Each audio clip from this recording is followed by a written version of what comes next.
Selamat datang di KOB Alor Channel. Jangan lupa like, komen, subscribe. Al-Quran tertua di Asia Tenggara ternyata tersimpan rapi di tanah air. Al-Quran ini adalah peninggalan Kesultanan Ternate dan berasal dari Kabupaten Alor, Nusa Tenggara Timur.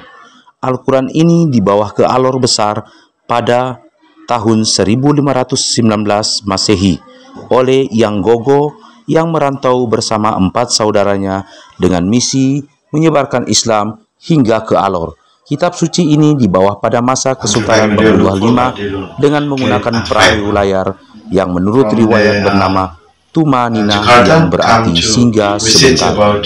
What the paper, but I don't know what the wood is using to make it this Al-Quran. Yeah. And for a long years ago, actually, we may not open it because this is history.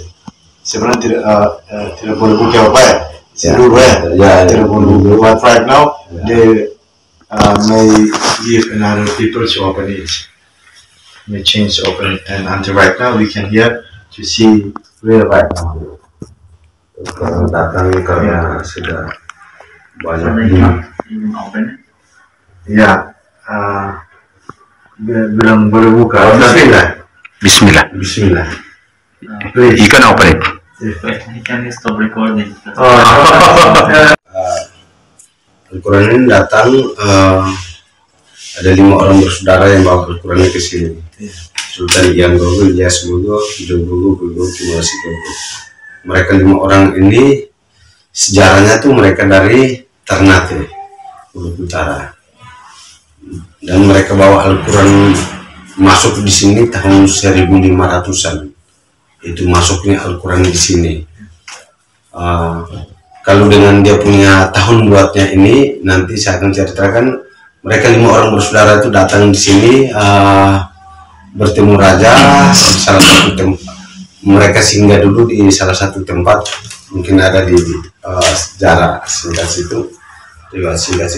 Mereka singgah di situ salah satu tani namanya Tani Vetani. Lalu mereka carikan air minum tidak ada. Mereka 5 orang salah satunya Sultan Yang Gogo ini ambil tongkat terus di pasir keluar mata air itu.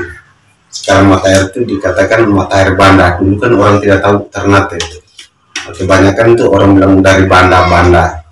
Setelah mereka lanjutkan perjalanan lagi, datang di salah satu tempat namanya Tangtang atau Aimuli. Di situ mereka ketemu sang raja namanya Raja Tulimau. Lalu mereka saling mengenal. Lalu raja tanya, bapak mereka dari mana? Kita orang jauh. Lalu kembali mereka juga tanya kepada beliau, bapak di sini sebagai apa? Saya di sini sering dipanggil itu Name Mate, pakai bahasa daerah. Name Mate artinya orang besar. Oh, berarti bapak ini raja. Lalu mereka saling berjanji mereka akan bertemu di Alor Besar. Mereka bertemu di Alor Besar di pantai sini. Lalu raja bawa mereka ke rumah raja. Disitulah mereka saling tukar pendapat. Orang pertama yang memeluk agama Islam itu adalah raja. Raja sekali itu baru masyarakat semua ikut masuk Islam. Lalu mereka minta bangun masjid atau surau untuk pertama. Setelah itu raja kasih tempat lagi mereka untuk buat rumah supaya dekat dengan masjid. Ini rumah sekarang ini. Lalu setelah itu di antara 5 orang itu mulai salah satunya dinikahkan dengan seorang putri bangsawan namanya Bui Hati. Tinggal 4 orang itu Sultan Yang Gogo menikahkan dengan seorang putri bangsawan namanya Bui Hati. Turunan sampai di saya turunan ke-14. Setelah 4 orang Sultan Ilyas Gogo, Jogogo, Bui Gogo itu Kimasi Gogo itu mereka 4 orang itu Sultan Ilyas Gogo dia ke Pantar Timur. Pertama dia masuk di Tuabang. Tapi karena tidak ada raja dia bergeser ke Pandai. Karena raja Pandai. Sultan Jogogo ke Baranusa, Bui Gogo ke Solor, Flores Timur. Gimana si guru itu yang kelihatan bayi itu. Lalu perjalanannya Al-Quran ini tahun 1880-an lah. Baru pada masa itu pendidik kebudayaan itu adalah Bapak Abor Luka. Dia yang duluan turun cari gali sejarah atau benda-benda bersejarah. Itu di situ dia pun perjalanannya dulu kan belum ada, memang sudah ada kamera tapi hitam putih dan belum banyak yang mengetahui tentang Al-Quran ini. Setelah dia pun perjalanan datang sampai ada HP, banyak yang datang, foto upload keluar, disitulah orang tahu. Sampai bahkan di Ternate, Maluku Utara juga, Kesultanan Ternate ini tahu. Kesultanan Ternate ini tahu, maka Sultan Ternate cari tahu Aloren di mana, Aloren di mana.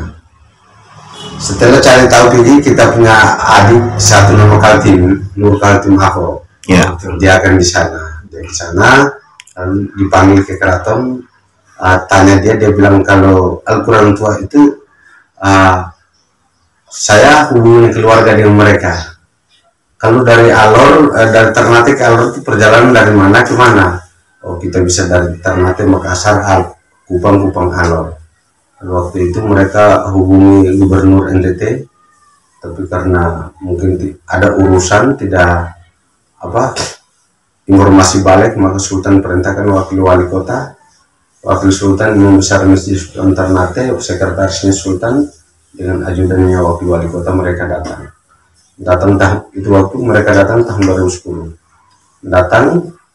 Alhamdulillah mereka diperintahkan datang itu tujuannya bawa Al-Quran ke sana bukan untuk dibandingkan antara Al-Quran dan Al-Quran, tapi untuk meyakinkan keluarga di sana bahwa orang Ternate itu ada di Alor dan Alor itu ada hubungan dengan Ternate.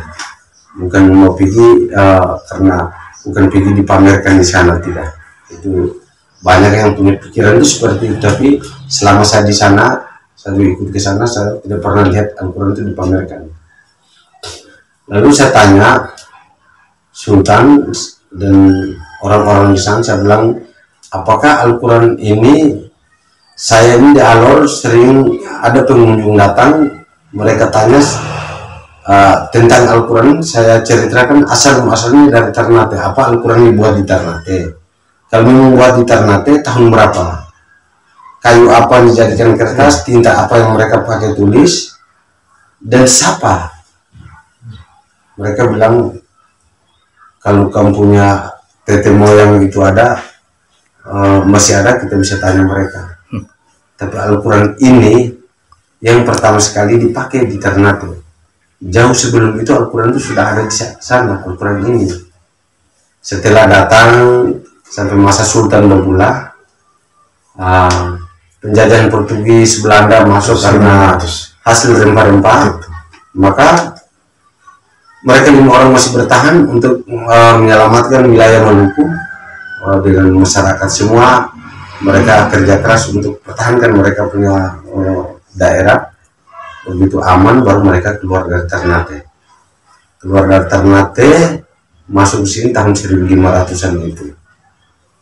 Jadi saya juga tanya Al-Quran ini buat di mana, walau alam. Dan kayu apa dijadikan kertas, siapa yang tulis, tahun berapa, itu pun tidak tahu. Tapi kemungkinan besar itu ada. Cuma waktu itu kan tahun 70-an, 80-an lah. Itu tuh terjadi kebakaran rumah ini. Ini rumah yang pertama, kedua, ya. Rumah kedua itu terbakar. Rumah kedua itu terbakar. Jadi semua isi rumah itu hangus terbakar. Sisa Al-Quran ini yang tidak terbakar. Maka setiap kali ada pengunjung yang datang tanya Al-Quran dibuat tahun berapa. Saya bilang kalau tahun hadirnya Al-Quran di Alor ini, kampung Alor ini atau kampung ini, itu tahunnya 1500-an. Tapi kalau tahun pembuatnya, walau saya juga tidak bisa omong karena saya juga tidak tahu. Bahkan saya sudah sampai di Ternate, saya sudah tanya, tapi mereka bilang mereka juga tidak tahu entah tahun berapa dan kayu apa dijadikan kertas, buatnya di mana, tinta apa dipakai tulis, itu yang sampai sekarang itu belum jelas itu. Maka kemarin dari dinas, dari Kementerian Agama, mereka kirim mereka punya ahli penelitian turun. Ada kan penelitian, tapi Al-Quran ini sampai sekarang itu tidak ada ceritanya, tidak ada ceritanya. Maka mereka tahun 2019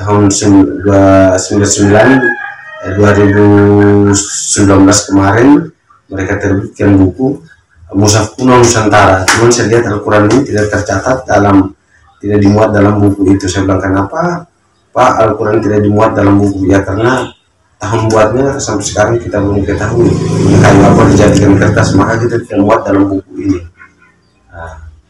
Hanya itu yang saya bisa sampaikan.